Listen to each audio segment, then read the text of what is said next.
Derrière chaque pub qu'on voit, chaque marque qui nous parle, eh bien, il y a une sorte d'architecte invisible. C'est ce qu'on appelle la stratégie de communication. C'est vraiment tout un art de construire un message pour arriver à un but bien précis. Allez, on va plonger dans les coulisses pour décrypter ensemble comment tout ça fonctionne.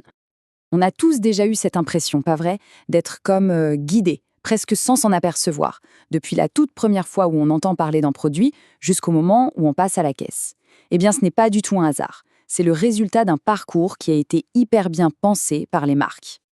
Parce que oui, au fond, c'est de ça qu'il s'agit, un véritable art de la persuasion.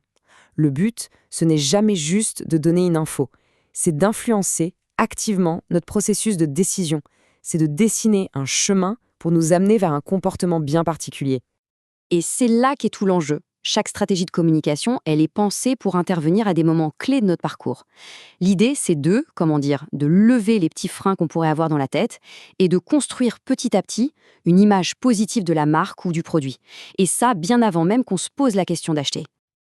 Et pour y arriver, les pros de la com se basent sur un modèle, une sorte de voyage en 3 étapes que toute communication réussie doit absolument suivre.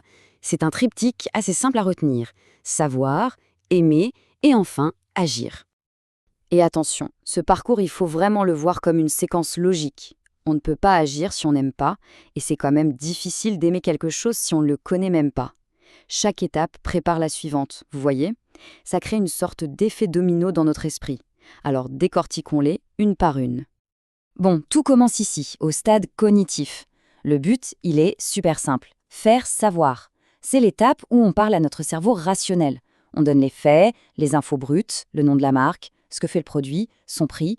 C'est la base de la pyramide en fait. Juste créer une conscience que, ça existe. Une fois qu'on sait que ça existe, il faut nous le faire aimer. Là, on change de registre. On passe de l'info pure à l'émotion. La communication va chercher à créer une préférence, un lien. C'est à ce moment-là qu'on va associer la marque à des valeurs, à un certain style de vie, à une émotion positive. L'idée, c'est que la marque dise quelque chose de la personne qui l'a choisie.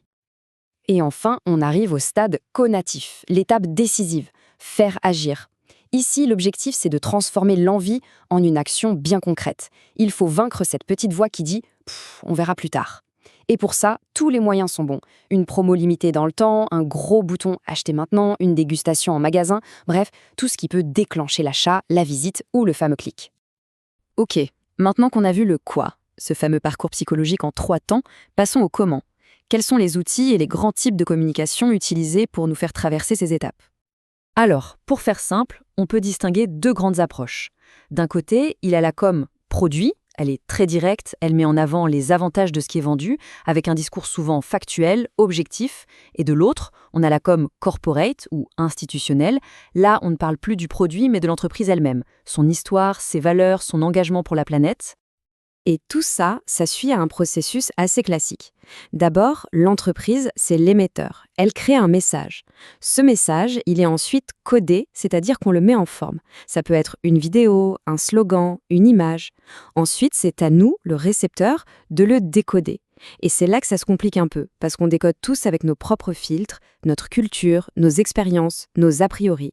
Si le décodage se passe bien, ça mène à une réponse, un achat, un like, et ça, c'est un retour d'infos précieux pour l'entreprise. Tous ces principes de base, ils sont appliqués de manière super puissante et très moderne dans une approche bien spécifique, le marketing direct. Voyons un peu comment il pousse la personnalisation encore plus loin.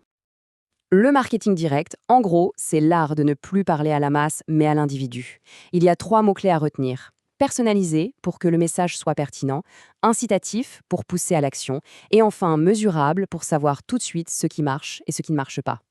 Et cette approche, elle a 3 missions principales qui s'enchaînent assez logiquement. D'abord, tout simplement communiquer des infos pratiques comme des nouveautés ou des promos. Ensuite, animer la relation pour qu'elle ne s'endorme pas, avec des offres spéciales par exemple. Et enfin, le but ultime, fidéliser pour construire une relation qui dure et qui est rentable sur le long terme. Pour faire tout ça, il y a toute une boîte à outils. Au cœur du système, on a le CRM. C'est un peu le cerveau qui stocke et analyse toutes les données des clients. Autour, on a des outils comme l'emailing ou le SMS qui permettent un contact direct quasi instantané. Et puis il y a des outils plus traditionnels, comme le bon vieux courrier papier, qu'on pourrait croire dépassé mais qui peut être super pertinent pour une approche locale ou juste pour se démarquer dans un monde numérique où on est bombardé de messages. Bon, Récapitulons un peu tout ce voyage au cœur de la stratégie de communication et essayons de nous projeter vers l'avenir.